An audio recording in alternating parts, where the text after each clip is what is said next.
Hello, I'm Melissa. Um, Reading has always been a part of my childhood. I would classify my mother and my grandmother as enthusiastic readers.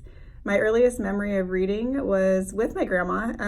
She always seemed to find the coolest books, and one of my favorite books in particular was this book of limericks that I cannot remember the name of, but one of them was bless the meat, damn the skin, open your mouth and cram it in.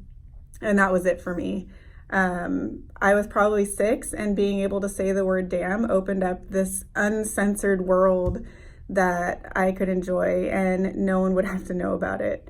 I still own my original copy of my favorite book when I was a kid, called Harold and the Purple Crayon. I'm not really sure what I loved about it, but it's one that I've never forgotten, and I always remember really enjoying it. My affinity for crudeness never left when it comes to my reading tastes. I remember reading Goosebumps in my bedroom. I remember loving The Night of the Living Dummy so much that I read it 3 times in one day.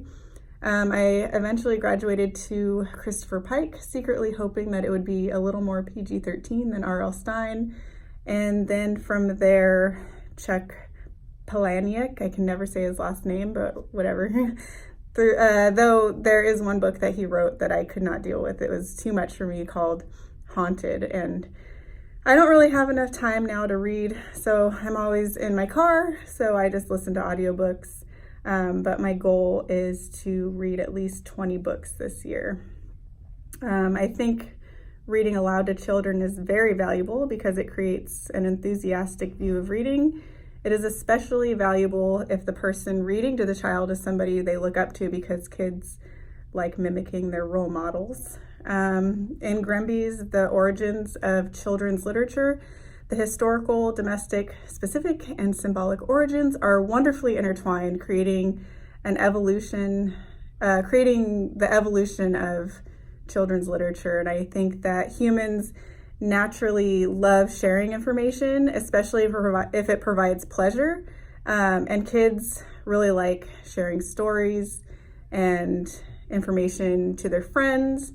I feel like the historic origin was just the beginning of like a snowball effect for children's literature. It always fascinates me how things go viral before we had the ability to like communicate as quickly as we are nowadays. And I think the mention of the friar and the boy from 1510 that was about farts was hilarious, and it just shows that toilet humor is timeless, and I thought that was really funny. I am surprised at how many Mother Goose rhymes that I'm not familiar with. My all-time favorite and the most memorable Mother Goose rhyme was Hey Diddle Diddle. I loved it so much when I was a kid. It was so silly to me that a dish could run away with a spoon, but somehow it made perfect sense. Baba Black Sheep was another of my favorites. I remember there was a lot of parody variations that were fun. Georgie Porgy was also a favorite of mine. I can still recall the words to that, like verbatim. My sister and I used to read or recite Rain, Rain, Go Away anytime it rained. I have vivid memories of us being stuck in the house, using this nursery rhyme as like a prayer so that we could go outside and play.